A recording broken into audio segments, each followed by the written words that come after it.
ابو سعید رضی اللہ عنہ سے روایت ہے کہ وہ رسول اللہ صلی اللہ علیہ وسلم کے پاس آئے، آپ بخار میں مبتلا تھے، تو انہوں نے اپنا ہاتھ آپ کی چادر پہ رکھا، کہا ہے اللہ کے رسول آپ کا بخار تو بہت سخت ہے۔ آپ نے فرمایا بے شک ہمارا حال اسی طرح ہوتا ہے، ہم پر آزمائش زیادہ سخت ہوتی ہے اور ہمارا اجر بھی زیادہ ہوتا ہے، یعنی جس کی آزمائش بڑی اس کا اجر بھی بڑا، جس کی تکلیف زیادہ اس کا ثواب بھی زیادہ۔ پھر انہوں نے پوچھا اے اللہ کے رسول لوگوں میں آزمائش کے لحاظ سے سخت کون ہوتا ہے؟ آپ نے فرمایا انبیاء۔ کہا پھر کون؟ آپ نے فرمایا علماء۔ کہا پھر کون؟ فرمایا نیک لوگ۔ اب ہونا تو یہ چاہیے تھا کہ جو نیک لوگ ہوں، یا عام طور پر لوگ یہی سمجھتے ہیں کہ اگر ہم نیک کام کر رہے ہیں، عبادت کر رہے ہیں، تو پھر ہماری زندگی میں تو کوئی مشکل نہیں ہونی چاہیے۔ نہیں، مشکلیں ہوتی ہیں ان کی زندگی میں، لیکن وہ برداشت کر کے خوشحال ہوتے ہیں، وہ دل سے خوش راضی رہتے ہیں، اور وہ سمجھتے ہیں کہ ہر لمحہ ہمارا اجر بڑھتا چلا جا رہا ہے، لہٰذا یہ چیز ان کو اطمینان دیتی ہے، اور وہ اس پریشانی پہ پریشان نہیں رہتے ہر وقت، بلکہ اللہ سبحانہ تعالیٰ کی طرف رجوع کرتے ہیں۔ نبی صلی اللہ علیہ وسلم نے یہ بھی فرمایا کہ ان کو یعنی نیک لوگوں کو بعض اوقات ایسی تکلیفیں آتی ہیں، کچھ لوگ آزمائش پر بھی خوش ہوتے ہیں بنسبت اس شخص کے جو کچھ دیے جانے پر خوش ہوتا ہے۔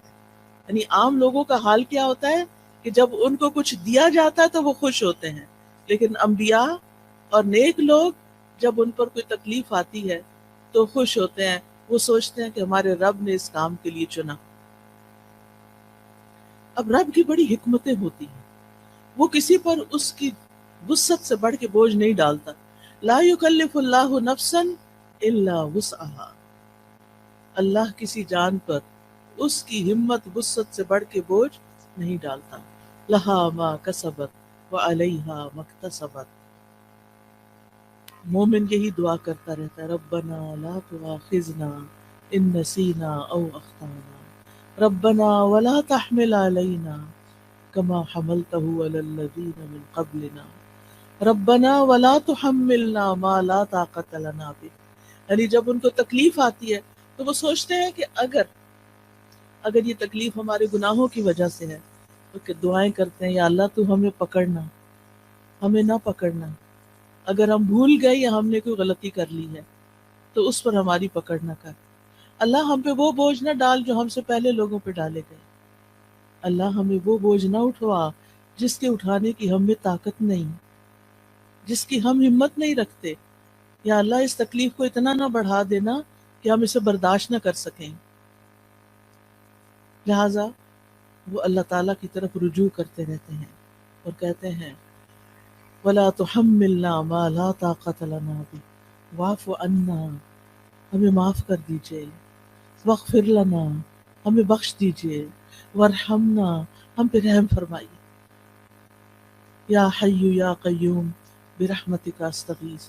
مومن پہ جب تکلیف آتی ہے، آزمائش آتی ہے، تو وہ اللہ کی رحمت پکارتا ہے، اللہ کی رحمت کے لیے دعائیں کرتا ہے، وَارْحَمْنَا أَنْتَ مَوْلَانَا، تو ہی ہمارا والی وارث ہے، تو ہی ہمارا مولا ہے، فَانْصُرْنَا عَلَى الْقَوْمِ الْكَافِرِينَ، ہمیں کافر قوم کے مقابلے میں مدد عطا فرما، ہم تیری مدد کے محتاج ہیں۔ اور اس میں آپ دیکھیے کہ اس قوم میں سب سے پہلے تو ابلیس آتا ہے، شیطان آتا ہے، جو وسوسے ڈال ڈال کے اللہ سے بدگمان کرتا ہے، تو یا اللہ ہمیں اس کے مقابلے میں طاقتور کر دے، تو ہماری مدد فرما، ہم پر رحم فرما۔ پھر اسی طرح ہم دیکھتے ہیں کہ نبی صلی اللہ علیہ وسلم ہر طرح کی تکلیفوں سے آزمائے گئے، یتیم پیدا ہوئے، ماں بھی فوت ہو گئی چھوٹی عمر میں، پھر دادا فوت ہو گئے، پھر چچا مددگار تھے عین مصیبت کے سال، وہ بھی فوت ہو گئے، بیوی بڑی غمگسار تھی حضرت خدیجہ، وہ بھی فوت ہو گئی، پھر وطن سے پیار ہوتا ہے، حالات اتنے تنگ ہو گئے، آزمائشیں اتنی بڑی، 3 سال تو ایک گھاٹی میں گزارنے پڑے جہاں کچھ کھانے پینے کو نہیں تھا، اور پھر بالآخر مکہ چھوڑنا پڑا، چھوڑتے ہوئے کہا ہے مکہ تو مجھے سب سے پیارا ہے، اگر تیرے رہنے والے مجھے یہاں سے نہ نکالتے میں کبھی نہ جاتا یہاں سے۔ پھر ایک نئی جگہ پر گئے، وہاں جا کر جنگیں مسلط ہوگی، ایک کے بعد ایک سال جنگ آ رہی ہے، جان مال ہر چیز کو خطرہ، خوف، پریشانی، بیماری. کون سی تکلیف تھی جو رسول اللہ صلی اللہ علیہ وسلم پر نہیں آئی؟ پھر آپ کے بیٹے بھی فوت ہو گئے، پھر حضرت ابراہیم جو چھوٹے تھے وہ پیدا ہوئے ماریہ قبطیہ سے، اور ان کی وفات پر آپ رو دیے، آپ کی آنکھوں سے آنسو گر رہے تھے. صحابہ بڑے حیران ہوئے کہ آپ بھی روتے ہیں.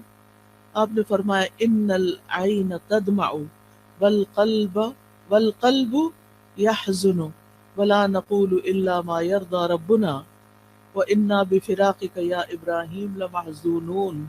آنکھیں روتی ہیں، دل غمگین ہوتا ہے، اور ہم وہی بات کہتے ہیں جس سے ہمارا رب راضی ہوتا ہے. دل میں غم ہے، آنکھوں میں آنسو ہیں، یہ منع نہیں ہے، یہ ہوگا، لیکن زبان سے کوئی ایسی بات نہیں نکالیں گے جو رب کو ناراض کرے.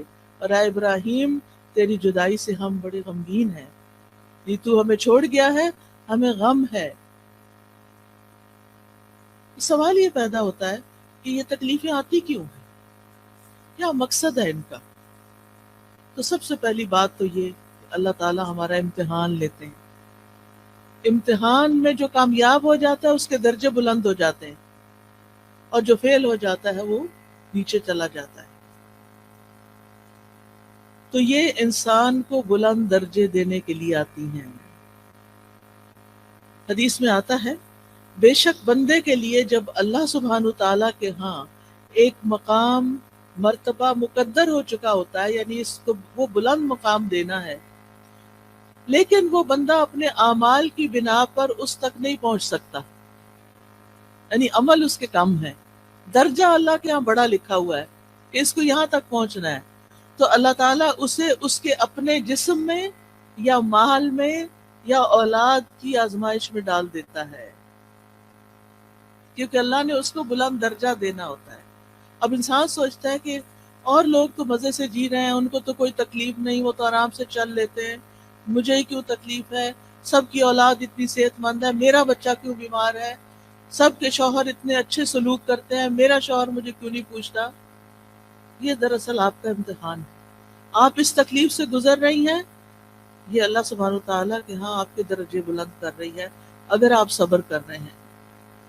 اور پھر یہ کہ جب اللہ تعالیٰ تکلیف دیتا ہے تو جن کے درجے بلند ہوتے ہیں ان کو اللہ تعالیٰ صبر کی توفیق بھی دے دیتا ہے، حتیٰ کہ وہ اس مقام تک جا پہنچتا ہے انسان جو اللہ کی طرف سے اس کے لیے پہلے سے مقدر ہوتا ہے.